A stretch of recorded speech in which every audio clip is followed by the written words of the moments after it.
The ethics of AI is deeply connected with the concept of responsibility. AI is a powerful technology, and whenever something goes wrong, the question of who is responsible for it quickly arises.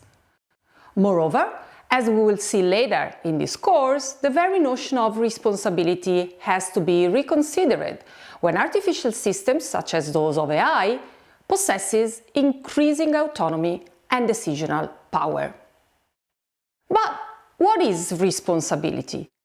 A responsibility means, in general, to be accountable for our actions and the effects of these actions.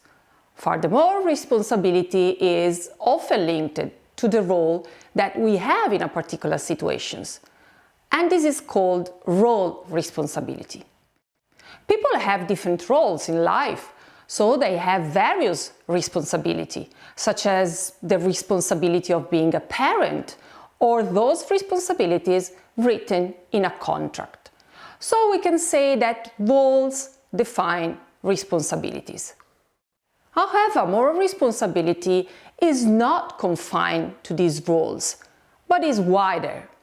In general, we can say that moral responsibility is that based on the obligations, norms, and duties arising from moral considerations.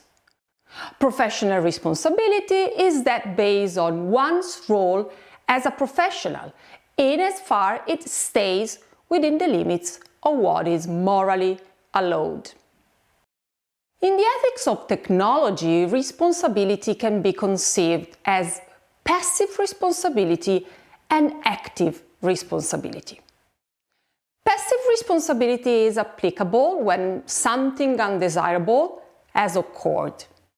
Active responsibility is applicable before something has happened. Let's discuss passive responsibility first.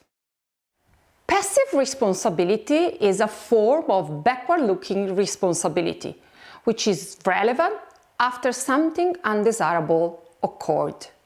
For example, when an autonomous vehicle is involved in a collision, then it's plausible to ask who is responsible for this.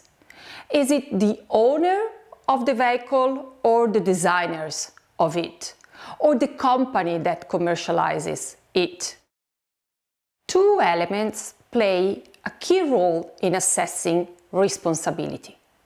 The first one is accountability.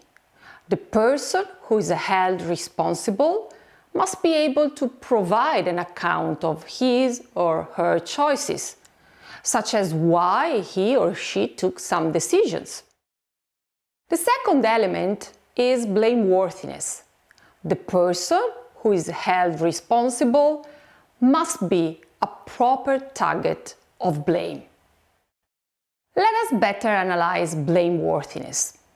In order for someone to be blameworthy, usually some conditions need to be applied.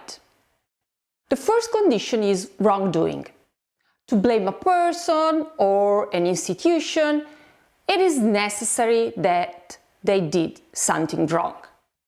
This is the case, for example, of a team of software engineers who did not test enough the software used for the object recognition system in an autonomous vehicle. The second condition is causal contribution. The person who is held responsible must have made a causal contribution to the action for which he or she is responsible. Causal contribution refers not only to action, but also to a failure to act. For example, the team of software engineers can make a causal contribution to the collision of an autonomous vehicle if they don't stop the company to commercialize the vehicle without a proper testing of the object recognition system. The third condition is foreseeability. To be responsible, we must be able to know the consequences of actions. For example, the team of software engineers must know that without a proper testing, the object recognition system of the autonomous vehicle can cause evitable collisions. The fourth and last condition is freedom of action. To be held responsible, we must have freedom of action, so not acting under compulsion. The case of the team of software engineers shows that they are certainly free of acting. They are not in prison, for example, even if they might be under high pressure from their company.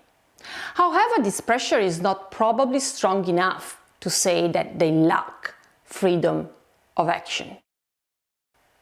Let's move on and discuss now active responsibility, the type of responsibility applicable before something has happened. Active responsibility means acting to prevent the negative effects of technology, but also to realize some positive consequences. It is hence clear why active responsibility plays a key role in the design of those technologies, such as AI, that have a major impact on humans and societies. Active responsibility can be translated into a design approach of technologies in general and AI technologies in particular. This means that values and moral considerations are already considered at the beginning of the design phase in order to embed them in the technology itself. This is the case, for example, of the design of an autonomous vehicle in which the protection of the privacy of its users is guaranteed by the way the vehicle is designed. Value-sensitive design is one of the approaches developed in the active responsibility framework applied to technological design. In value-sensitive design, moral considerations and values are used as requirements for the design of technologies. The possibility of steering technological development is very important. However, there are two major issues to consider. The first one is that technological development involves a large number of actors, stakeholders, whose interests can collide and cannot be neglected from a moral point of view. The second issue is the difficulty of predicting the process of technological development. This is particularly serious with powerful and emerging technologies such as AI. To deal with these difficulties, several approaches have been developed. But it's important to stress that every case requires a special attention and careful analysis of the details.